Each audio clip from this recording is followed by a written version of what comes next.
இந்த விஷயம் கண்டிப்பா வந்து ஸ்கிப் பண்ணாம பண்ணணும். ஆஸ் அ டெர்மட்டாலஜிஸ்டா சொல்லணும்னா என்ன சொல்வீங்க? ஒன்று தான் சொல்லணுமா இல்லை 2 சொல்லலாமா? எத்தனை வேணா சொல்லலாம்.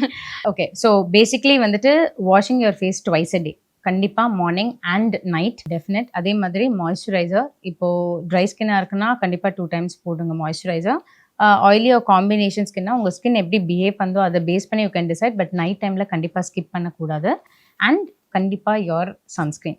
மற்றது எதுவாக இருந்தாலுமே it is not a must. But உங்களோட கன்சர்ன் தகுந்த மாதிரி நீங்கள் வந்துட்டு ஏதாச்சும் ஒரு ஆக்டிவ் இன்க்ரீடியண்ட்டை சூஸ் பண்ணிக்கலாம். லைக் ஃபார் எக்ஸாம்பிள் எனக்கு கொஞ்சம் ஆயிலியாக இருக்குன்னா you can incorporate salicylic acid. இல்லை எனக்கு வந்துட்டு கொஞ்சம் ஸ்கின் டல்லாக தான் இருக்குது அப்படின்னா கிளைகாலிக் ஆசிட் மாதிரி யூஸ் பண்ணிக்கலாம். And these are not something that you have to use everyday. நீங்கள் வாரத்தில் ஒரு 2 தடவை 3 தடவை கூட வந்துட்டு நீங்கள் யூஸ் பண்ணிக்கலாம். This is to maintain your skin. But கண்டிப்பாக காம்ப்ரமைஸ் பண்ணக்கூடாதது உங்கள் ஃபேஸ் வாஷ், உங்களோட மாய்ஸ்சரைசர் அண்ட் சன்ஸ்கிரீன்.